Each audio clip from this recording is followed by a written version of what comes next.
ସେ ନଈକୁ ପାଣି ପିଇବାକୁ ଗଲା। ନଈରେ ଗୋଟିଏ କୁମ୍ଭୀର ଥିଲା। କୁକୁଡ଼ା ନଈରୁ ପାଣି ପିଇବାକୁ ଲାଗିଲା। କୁମ୍ଭୀର କହିଲା, ମୁଁ ତୋତେ ଖାଇବି। କୁକୁଡ଼ା ଡରିଗଲା। ସେ କହିଲା, ମୋତେ ତୁମେ ଛାଡ଼ି ଦିଅ। କୁକୁଡ଼ା କହିଲା, ମୋତେ ତୁମେ ଛାଡ଼ି ଦିଅ, ମୁଁ ପରା ତୁମର ଭଉଣୀ ହେବି। ଏହା ଶୁଣି କୁମ୍ଭୀର କୁକୁଡ଼ାକୁ ଛାଡ଼ିଦେଲା। ଏତିକି କୁମ୍ଭୀର ଭାବିଲା, ଆରେ ମୁଁ ତାକୁ କାହିଁକି ଛାଡ଼ିଦେଲି। ଏତିକି ବେଳେ ସେଠାକୁ ଝିଟିପିଟିଟିଏ ଆସିଲା। କୁମ୍ଭୀର ଝିଟିପିଟିକୁ ପଚାରିଲା, ଝିଟିପିଟି, ଆଚ୍ଛା କହିଲୁ, କୁକୁଡ଼ା ମୋର ଭଉଣୀ କେମିତି ହେଲା? ଝିଟିପିଟି କହିଲା, ତୁମେ ଆଉ କୁକୁଡ଼ା ଦୁଇ ଜଣ ଯାକ ଅଣ୍ଡାରୁ ଜନ୍ମ ନେଇଅଛ, ତେଣୁ ତୁମେ ଦୁହେଁ ହେଲ ଭାଇ ଭଉଣୀ।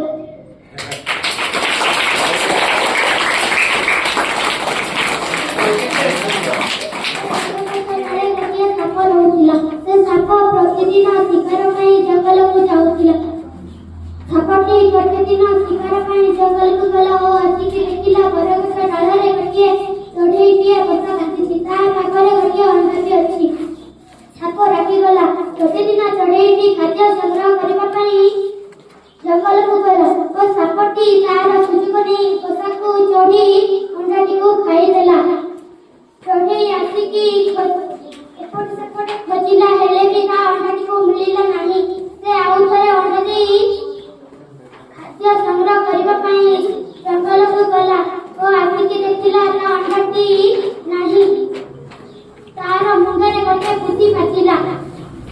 ସେ ଆଉ ଥରେ ଅଣ୍ଡା ଦେଇ ଖାଦ୍ୟର ବାହାନାରେ ଗୋଟିଏ ଗଛ ଡାଳରେ ଯାଇ ବସିଲା ଓ ଦେଖିଲା ସାପ ତା ବସାରେ ଚଢ଼ି ତା ଅଣ୍ଡାକୁ ଖାଇଦେଇଛି।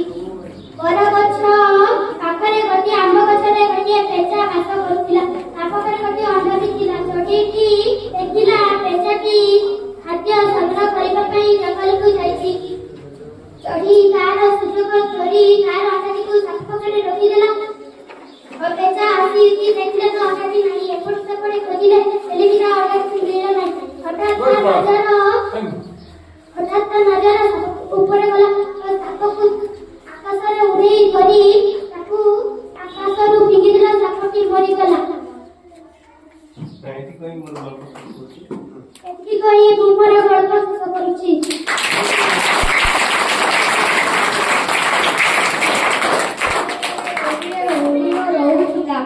ଗୋଟିଏ ଦିନ ସେ ଝରଣାରେ ପାଣି ପିଇବାକୁ ଗଲା। ତାର ସୁନ୍ଦର ଶିବକୁ ଦେଖି ସେ ବହୁତ ଗର୍ବ କଲା।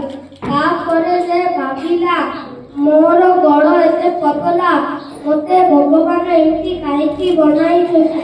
ତାପରେ ସେ ଦେଖିଲା କିଛି ଦୂରରେ ଗୋଟିଏ ବାଘ ତା ପଟକୁ ଆସିଛନ୍ତି।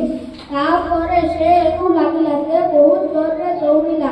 ତାପରେ ସେ ଯାଇ ଗୋଟିଏ ଶାଖାରେ ତାର ଶିଙ୍ଗ ପୋତିଗଲା। ତାପରେ ଗୋଟିଏ ସିଂହ ଆସି ତାହାକୁ ଧରିଲା। ଖାଇବା ପୂର୍ବରୁ ସିଂହ ଦେଖିଲା ଗୋଟିଏ ହାତୀ ଦଳ ତା ପଟକୁ ଆସୁଛି। ତାପରେ ସେ ସିଂହ ହରିଣକୁ ଛାଡ଼ି ସେଇଠାରୁ ଦୌଡ଼ିଲ। ଶିକ୍ଷା ସେଇ ଭଗବାନଙ୍କର ସୃଷ୍ଟି ଏଗୁଡ଼ା ତୁମକୁ ଦେଇଛନ୍ତି। ସେ ଗୋଡ଼ରେ ତୁମେ କେତେ ଜୋରରେ ଦୌଡ଼ ପାରୁଛନ୍ତି। ସେହିପରି ସେ ଭାବିଲା, ମୁଁ କେତେ ବୋକା। ମୁଁ ମୋର ଶିବକୁ ଦେଖି ଗର୍ବ କରୁଥିଲି, କିନ୍ତୁ ମୋର ଗୋଡ଼ ମୋତେ ଆଜି ବଞ୍ଚାଇ ଦେଲା। ମୁଁ ଏତିକି କହି ମୋର ଗର୍ବ ଶେଷ କରୁଛି। ଶ୍ରେଣୀର ଶିକ୍ଷକ କହିଲେ, କାଲି ପରୀକ୍ଷା ଅଛି। କାଲି ସମସ୍ତ ଛାତ୍ରଛାତ୍ରୀମାନେ କଲେଜ ଆସିବେ। 4 ଜଣ ସାଙ୍ଗ ଯେତେବେଳେ କଲେଜ ଆସିଥିଲେ, ସେମାନେ ଭୁଲିଗଲେ ଯେ କାଲି ପରୀକ୍ଷା ଅଛି ବୋଲି। ସେମାନେ ସକାଳେ ଉଠି ସେମାନେ କଲେଜ ନ ଯାଇ ସେମାନେ ବୁଲିବାକୁ ଚାଲି। ତାପରେ ଯେତେବେଳେ ସେମାନେ କଲେଜ ଆସି ଦେଖିଲେ ଯେ ପରୀକ୍ଷା ଶେଷ ହେଇଗଲା, ସେମାନେ କଲେଜ ବାହାରୁ ଯାଇ ସେମାନେ ନିଜ ଦେହରେ ପେଟ୍ରୋଲ ଲଗାଇ ସେମାନେ ନିଜ ହେଡମାଷ୍ଟରଙ୍କ ପାଖରେ ଗଲେ।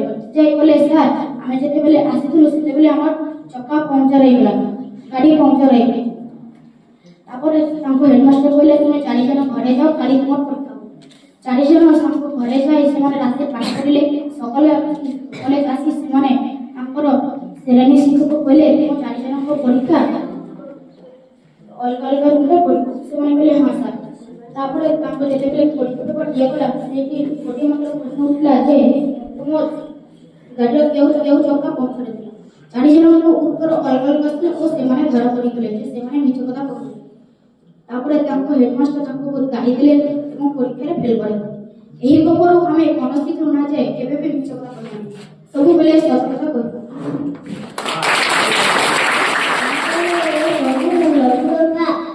ଲଡୁ ଡବା ନେଇବାକୁ ଗଲା କିନ୍ତୁ ପାରିଲା ନାହିଁ, କାରଣ ଲଡୁ ଡବା ବହୁତ ଉପରେ ଥୁଆ ହେଇଥିବାରୁ ସୋନୁ ଲଡୁ ଡବାକୁ ନେଇ ପାରିଲା ନାହିଁ। ତାପରେ ସୋନୁ ଗୋଟିଏ ସ୍ଟୁଲ ନେଲା, ତା ଉପରେ ଚଢ଼ି ସୋନୁ ଲଡୁ ଡବା ନେଇବାକୁ ଗଲା କିନ୍ତୁ ପାରିଲା ନାହିଁ। ତାପରେ ସୋନୁ ଦୁଃଖିତ ହେଇ ଗୋଟିଏ ଜାଗାରେ ବସିଲା। ସେହି ସମୟରେ ମା ଆସି ସୋନୁକୁ ଲଡୁ ଡବା ଦେଲେ। ସୋନୁ ବହୁତ ଖୁସି ହେଇଗଲା ଓ ଖୁସି ମନରେ ଲଡୁ ଖାଇଲା। ମୁଁ ଏତିକି କହି ମୋର ଗଳ୍ପ ଶେଷ କରିଛି। ସେତେବେଳେ ନାରଦମୁନି ଆସି ତାଙ୍କୁ କହିଲେ ଆପଣଙ୍କ ମଧ୍ୟରେ ସବୁଠୁ ପ୍ରତିଭାଶାଳୀ କିଏ? ନାରଦମୁନି କହିଲେ କି ଆପଣ ଗୋଟିଏ ପ୍ରତିଯୋଗିତା କରନ୍ତି। ସେହି ପ୍ରତିଯୋଗିତାର ନିୟମ ହେଉଛି ବ୍ରହ୍ମାଣ୍ଡର 3 ଥର ପରିଶ୍ରମ କରି ଯିଏ ପ୍ରଥମେ ପହଞ୍ଚିବ ସିଏ ବିଜୟୀ ହେବ। କାର୍ତ୍ତିକ ତାଙ୍କ ବାହନ ଉପରେ ବସି ପରିଶ୍ରମ କରିବା ପାଇଁ ଗଲେ। ସେତେବେଳେ ଗଣେଶ ତାଙ୍କ ବୁଦ୍ଧି କଲେ। ଗଣେଶ ତାଙ୍କ ମାତା ପିତାଙ୍କର ପରିଶ୍ରମ କରିବାକୁ ଲାଗିଲେ। ପରିଶ୍ରମ କରି ସବୁମାନେ ଆଶ୍ଚର୍ଯ୍ୟ ହୋଇଗଲେ। ସବୁମାନେ କହିଲେ କି ଆପଣ କଣ କରୁଛନ୍ତି? ଗଣେଶ ଉତ୍ତର ଦେଲେ କି ମୋ ମାତା ପିତା ମଧ୍ୟରେ ସାରା ଜଗତ ରହିଛି, ସେଥିପାଇଁ ମୁଁ ତାଙ୍କ ପରିଶ୍ରମ କଲି।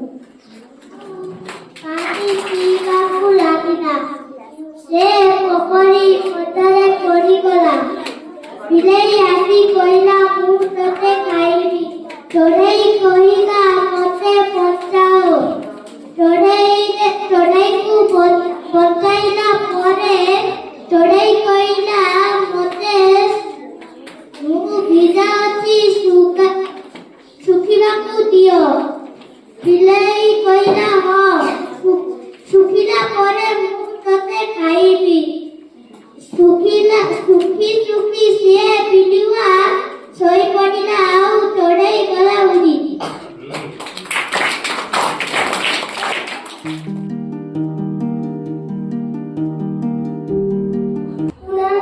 ଭାଇ ଭଉଣୀ ଆଣିଲେ ଚାଉଳ ଚୁନା, ବିରି ବାଟିଲେ ଚକୁଳି କଲେ, କହିଲେ ଚଟିଆ ମନା।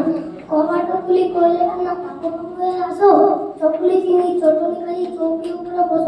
ଚୌକି କଲା ଫଟୋ ଫଟୋ, ବାପମାନଙ୍କୁ ଛୋଟ ଫଟୋ।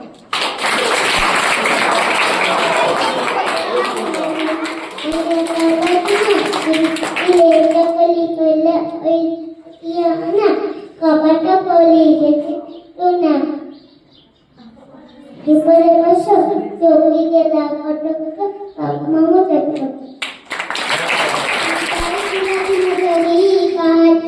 ପାଠ ପଢି ବାଟେ ଯାଉ ଯାଉ ଖସିଗଲା ଗୋଡ଼, ମୁହଁ ମାରି ତଳେ ଗଲା ପଡ଼ି। ଗୁରୁଜୀ ଦେଖିଲେ ଦେହ ତାର, କାନିକା ଦୁଆରେ ତାର ତାର। ଥିଲେ ସେତିକି ଖାତାରେ ନ କରି ଆସୁଅଛି ହୋଇ ତରବର। ପଚାରିଲେ ଗୁରୁ ଏ କିଏ ଲା, ଏତେ ସରି ତତେ କିଏ କଳା? ପିଲାଟି କହିଲା ବେଗି ଆସୁ ଆସୁ କାଦୁଅରେ ଗୋଡ଼ ଖସିଗଲା। ହେଲେ ଦଶହରା ଛୁଟି ବେଲ, ସାଥୀ ପିଲା ଡାକି କଳ ମେଲ। ଗାଳି ଗଡ଼ି ମାଟି ପକାଇ ସବିଏ ଗା ଦଣ୍ଡ କଲା ସମୁଦ୍ର। ଏହା ଦେଖି ଲୋକେ ହେଲେ କବା, ଡକାଇଲେ ଗୁଡୁ ଚାଟ ସେବା। କହିଲେ କରି ଭଲ କାମ କଲେ ଦୁନିଆରେ ଦିନେ ବଡ଼ ହେବା। ବଡ଼ ହେଲେ ଦିନେ ସେଇ ପିଲା ମଧୁବାରିକର ବୁଲାଇବା। ଦେଶ ପାଇଁ କେତେ କାମ କରି ସିଏ କାଳ କାଳ ଦେଶର କି କଳା। କହିଲେ ଜାତିର କାନେ କାନେ ତୁ ଆଉ କେତେ ଦିନେ। ପୂର୍ବୁ ଗର୍ବ ପୂର୍ବୁ ମହିମା ପଡୁନାହିଁ କି ତୋର ମନେ। ସେ ଯୁଗରେ ତାର ବୀର ବାଣୀ ନବଜାଗରଣ।